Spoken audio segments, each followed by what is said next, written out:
प्रति प्रचंद्र लेखे व वर्दिष्ट विश्ववंदिता शाह सुनश्वश्येस्या मुद्रा भद्राय राजते मुद्रा भद्राय राजते।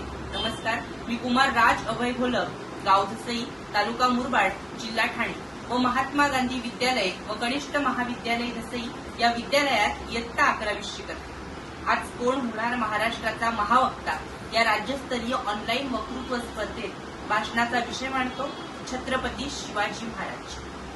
यदा यदा हि धर्मस्य ग्लानिर्भवति भारत अभ्युत्थानाम धर्मस्य तदात्मानं सृजाम्यहम्। अगदी या श्लोकाप्रमाणे जर श्रीमद भगवद्गीतेत आपण पाहिलं ना, तर भगवान श्रीकृष्ण या श्लोकात म्हणतात की जेव्हा जेव्हा या पृथ्वीवर अधर्म माजेल, या धर्मावर संकट येईल, तेव्हा तेव्हा या धर्माची स्थापना करण्यासाठी आणि धर्माचं रक्षण करण्यासाठी मी युगानुयुगे जन्म घेईल। आणि मंडळी, जर छत्रपती शिवाजी महाराजांचा इतिहास आपण आज पाहिला ना, तर या ओळींची पुन्हा पुन्हा जाणीव होते। भाषणाला सुरुवात करण्यापूर्वी ज्यांच्या कृपादृष्टीमुळे आणि आशीर्वादामुळे या हिंदवी स्वराज्याचे स्वप्न पूर्णत्वास गेलं, अशा अखंड महाराष्ट्राच्या कुलस्वामिनी आई तुळजाभवानी परमुलखात राहून हिंदवी स्वराज्याचे स्वप्न पाहणारे ते शहाजीराजे होते। आणि ज्यांच्या अथक प्रयत्नातून आणि अथक संस्कारांमुळे जे छत्रपती शिवाजी महाराज घडले, त्या राजमाता राष्ट्रमाता जिजाऊ या सर्वांच्या स्मृतीस मी विनम्र अभिवादन करतो। मंडळी, छत्रपती शिवाजी महाराज म्हणजे काय? 36 हत्तींचे बळ असणारे, त्रस्त मुघलांना करणारे, परत न फिरणारे, की तिन्ही जगात जाणणारे, शिस्तप्रिय व वाणीचं तेज, जी जिजाऊंचे पुत्र व महाराष्ट्राची शान हा हारण मानणारे, राज्याचे हितचिंतक आणि जनतेचा राजा म्हणजे राजा छत्रपती शिवाजी महाराज। असं म्हणतात ना, सह्याद्रीच्या छाताडातून नादभवानी गाजे, सह्याद्रीच्या छाताडातून नादभवानी गाजे, काळजात राहती आमच्या रक्तात वाहती राजे, काळजात राहती आमच्या रक्तात वाहती राजे। तुफान गरजतो आग ओखतो वाघ मराठी माझा, सन्मान राखतो छान झोपतो तुफान मातीचा राजा, तुफान मातीचा राजा। वाघाची चाल, गरुडाची नजर, स्त्रियांचा आदर्श, शत्रूचे मर्दन, असेच असावे मावळ्यांचे वर्तन, ही छत्रपती शिवाजी महाराजांची शिकवण। मंडळी, जर ताजमहाल प्रेमाची निशाणी असेल ना, तर शिवनेरी किल्ला एका सिंहाची कहाणी आहे, एका सिंहाची कहाणी आहे। छत्रपती शिवाजी महाराज खऱ्या अर्थाने या महाराष्ट्राला महारत्न राबला आहे।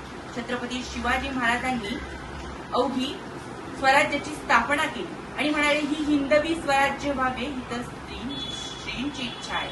आणि मंडळी, कायरेश्वराच्या मंदिरात छत्रपती शिवाजी महाराजांनी स्वराज्याची शपथ घेतली। हा महाराष्ट्र कर्मवीरांचा कर्मभूमी आहे, संतांची ही संतभूमी आहे आणि शूरवीरांची ही शूरभूमी आहे। आणि या सामान्य जनता जेव्हा अन्यायाच्या जोरावर याच महाराष्ट्रात भरडली, रगडली, चिरडली जात होती, कुलवधू सर्रास पळवल्या जात होत्या, शेतकऱ्यांची पिकं उद्ध्वस्त केली जात होती, तेव्हा या सामान्य जनतेला अन्यायाच्या जोरातून बाहेर काढण्याचं काम ज्या महापुरुषांनी केलं ना, त्या महापुरुषाचं नाव म्हणजे छत्रपती शिवाजी महाराज, त्या महापुरुषाचं नाव म्हणजे राजा शिवछत्रपती। आणि खऱ्या अर्थाने महाराष्ट्राला एक अनमोल रत्न म्हणून छत्रपती शिवाजी महाराज लाभले। खऱ्या अर्थाने असं म्हटलं जातं, दैतेच्या पायी जो जन्मभर झिजला, दक्षिणार्थ दयेच्या दडकोटी बसला, मानवतेच्या पुढे काळजीत मिटला, असा एक सूर्य रायगडी विसला, असा एक सूर्य रायगडी विसला। आणि कवी भूषण एका सुंदर शब्दात लिहून ठेवतात, काय ती कविता आहे, काशी की कला जाती मथुरा में मस्जिद बनती, अगर सिवा ना होता तो सुन्नत सबकी जरूर होती, तो सुन्नत सबकी जरूर होती। या ओळींचा अर्थ असा सांगतो की जर छत्रपती शिवाजी महाराज नसते तर या महाराष्ट्राचा इतिहास काहीतरी वेगळा लिहिला गेला असता।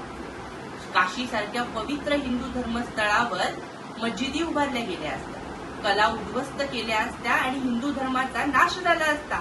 म्हणून छत्रपती शिवाजी महाराजांनी या कलियुगात जन्म घेतला, या कलियुगात त्यांचा अवतार झाला आणि खऱ्या अर्थाने या हिंदवी स्वराज्याची स्थापना झाली, या धर्माचं रक्षण झालं। आणि म्हणूनच एक कवी यांच्या सुंदर शब्दात लिहून ठेवतात, छत्रपती शिवाजी महाराज म्हणजे साधे सुधे नव्हते, छत्रपती शिवाजी महाराज म्हणजे एक शूरवीर, पराक्रमी आणि बुद्धिमत्ता असलेला एकमेव नीतिमत्त राजा म्हणून ओळखला जाणारा छत्रपती शिवाजी महाराज होते। स्त्री सन्मानाचा आदर्श संपूर्ण जगासमोर ठेवला महाराजांनी. म्हणजे एखाद्या तरुणीच्या अंगावरून जर ओढणी खाली पडली तर तिच्या देहाकडे नेत्रासून घेणारे अनेक तरुण असतील, पण ताई ओढणी सांभाळ ग असा म्हणणारा छत्रपती शिवाजी महाराजांचा मावळाच असू शकतो. कारण ज्याला स्त्री आई म्हणून कळाली तो जिजाऊंचा शिवबा झाला, ज्याला स्त्री बहीण म्हणून कळाली तो मुक्ताईंचा ज्ञाना झाला, ज्याला स्त्री मैत्रीण म्हणून कळाली तो राधेचा श्याम झाला, आणि ज्याला स्त्री पत्नी म्हणून कळाली तो सीतेचा राम झाला, सीतेचा राम झाला. म्हणून छत्रपती शिवाजी महाराजांना माझा मानाचा मुजरा. धन्यवाद. जय जिजाऊ, जय शिवराय.